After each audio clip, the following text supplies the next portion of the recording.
Hi, I'm Kristin Omdahl and welcome back to my studio. In this video, I'm going to show you how to make the beautiful Agnes corset tied cardigan. It is a top-down construction with a round yoke. I'm going to show you how to do the increases for the yoke, and then the really interesting part that I think you're going to enjoy a lot is I'm going to show you how to separate the yoke into front, back, and sleeves so that we can turn this two-dimensional piece into a three-dimensional sweater. If you've never made a sweater before, I think this visual is really going to help you take your skills to the next level. Let's get started. The Agnes corset tied cardigan is shown in Be So Fine bling yarn, which is my 90% bamboo, 10% silver yarn that is #1 fingering weight. The pattern is available in 4 sizes, from 36 inches to 49 inches bust measurement, so there's lots of sizes to choose from. This pattern is available as a single download as well as part of my brand new book, Layers Crochet. You can find links to the Be So Fine bling yarn and the book and the pattern in the video description. A short-sleeved cardigan with a corset tie closure is the chameleon of layering accessories. Short sleeves can add modest coverage to a sleeveless underlayer. The corset ties can be positioned to create an empire or natural waist and be cinched as loosely or snugly as you desire. The side vents add extra hip ease and visual interest. Agnes is constructed as a single piece with minimal finishing. In this video, I'm going to show you how to do the different sizes of cluster stitches. We have a 3 double crochet cluster, a 3 treble crochet cluster, and a 3 double treble crochet cluster, and they are all used as part of the round yoke increasing for the yoke. After that, I will show you how to separate the front, back, and sleeves to turn this yoke into a 3-dimensional cardigan. So we'll use this chart to begin. I'm going to do a smaller version of this just to show you how to do the shaping. You'll want to follow the pattern for whatever size cardigan you are making. And it's a multiple of chain 4 to cast on. So I'm going to do a repeat of 3. So I will chain 12, but make sure you cast on, or make sure you chain however many you need for the size you're making. Okay, and so for the first row here, we're going to double crochet in the 4th chain from our hook. Double crochet is yarn over, insert your hook, yarn over, pull up a loop, yarn over, pull through 2, yarn over, pull through 2, chain 3, skip 3 chains, and double crochet in the next chain. And you want to repeat that across the row.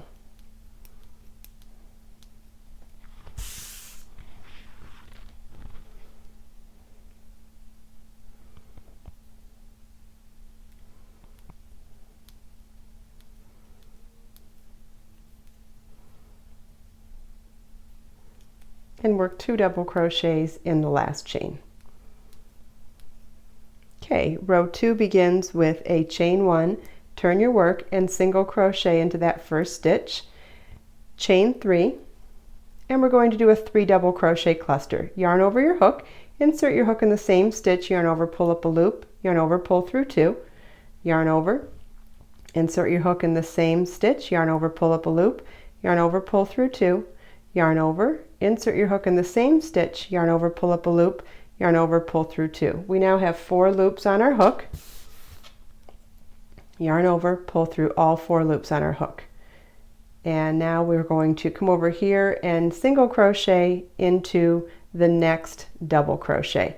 And by working a single crochet after that cluster, it turns that cluster on its side. Isn't that beautiful? So I'll show you that one more time. We're going to chain 3.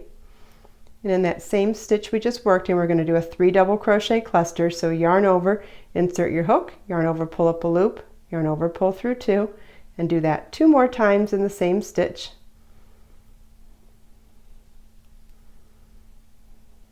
We have 4 loops on our hook, yarn over and pull through all 4, single crochet in the next double crochet. And you want to repeat that all the way across. Row 3 begins with a chain 3, which counts as a double crochet. Turn our work and double crochet in the same stitch. Chain 4. Skip the next cluster, and in the next single crochet, work a double crochet. chain 4, skip the next cluster, double crochet in the next single crochet, and repeat this all the way across. And work 2 double crochets in the last single crochet. Okay, the next row begins with a chain 1. This is row 4. Turn your work and single crochet in the next stitch and chain 4, and now we're going to do a 3 treble crochet cluster in the same stitch we just worked in. So it's yarn over twice, insert your hook in the space, yarn over, pull up a loop, yarn over, pull through 2, yarn over, pull through 2. We now have 2 loops on our hook. We're going to do that 2 more times. Yarn over twice, insert, yarn over, pull up a loop, yarn over, pull through 2, yarn over, pull through 2.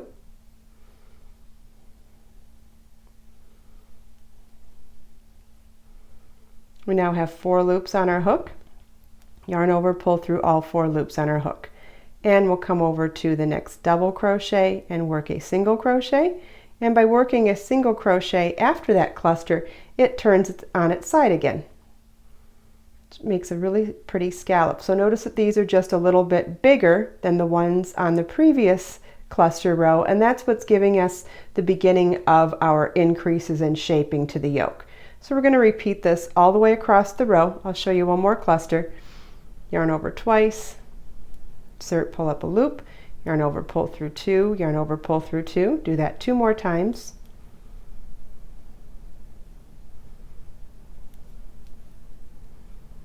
Yarn over, pull through all 4 loops on your hook, and single crochet in the next double crochet. You want to repeat that all the way across. Row 5 begins with a chain 3. Turn your work, double crochet in that same stitch, chain 5, skip the next cluster and double crochet in the next single crochet, chain 5, skip the next cluster and double crochet in the next single crochet, and repeat this all the way across, working 2 double crochets into the last stitch.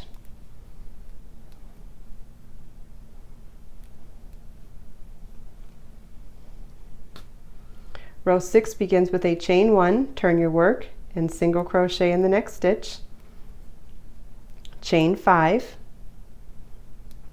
and now we're going to do a 3 double treble cluster, and that's yarn over 3 times, insert your hook in the same stitch, yarn over, pull up a loop, yarn over, pull through 2, yarn over, pull through 2, yarn over, pull through 2. We now have 2 loops on our hook, yarn over twice, yarn over 3 times, insert your hook, yarn over, pull up a loop, yarn over, pull through 2, through 2, and through 2, yarn over 3 times, insert your hook in the same stitch, yarn over, pull up a loop, yarn over, pull through 2, through 2, and through 2. Should now have 4 loops on our hook, yarn over, pull through all 4 loops on our hook, and single crochet in the next double crochet. And again, we've turned that cluster on its side to give that beautiful scalloped look. Isn't that beautiful? And notice how we're starting to grow, and these are significantly larger than these, and that's part of the increase for the yoke. I'll do that one more time. Chain 5, 3 double treble cluster in the same stitch, yarn over 3 times, insert your hook, yarn over, pull up a loop, yarn over, pull through 2, through 2, and through 2, and do that 2 more times in the same stitch.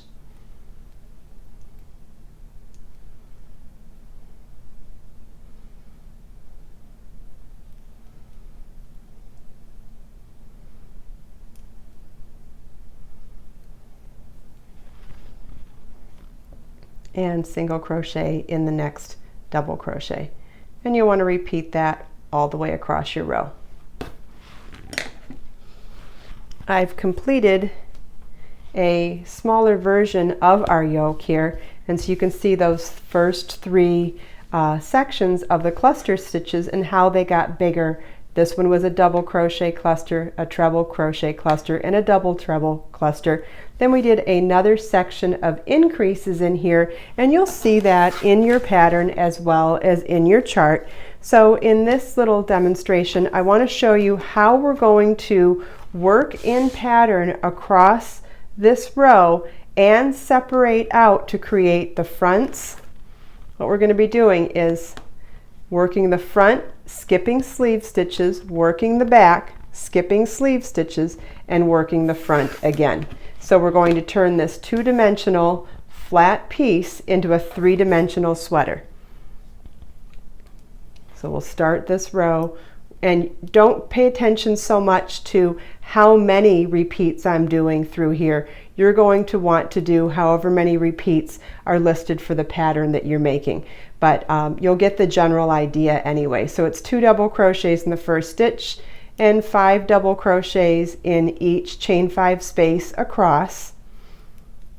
But for the front, I'm going to do this in the first 4 chain 5 spaces. Okay, so now we're going to do some chains. You'll have to see how many chains you need for whatever size you're making. And this is the underarm stitches. So now we're going to skip however many chain 5 spaces the pattern tells you to skip for your sleeve. And so you've got your little chain, you're going to skip this section, and then you're going to go right into the very next chain 5 space to start working across your back stitches. Don't pay attention to my numbers, pay attention to the concept, because depending on what size you're making, the number of repeats are going to change. And keep in mind, I'm doing a much smaller version of the sweater just so that it can show up on camera better.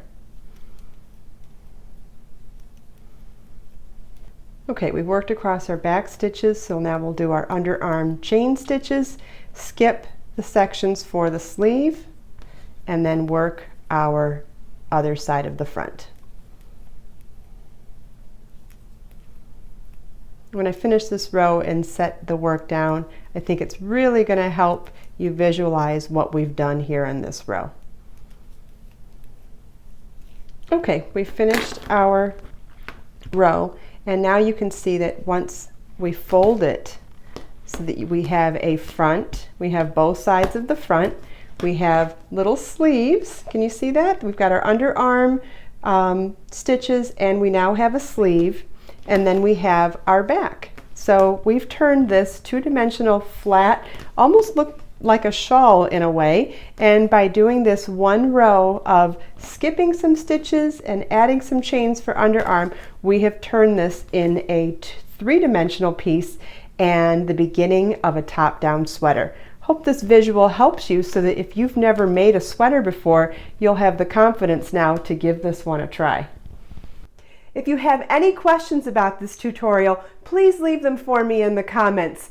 I've listed links in the video description for the yarn, the pattern, the book, and everything else you'll need to make this project. Let us make time to create, share, and inspire today and every day. I'll see you in the next video.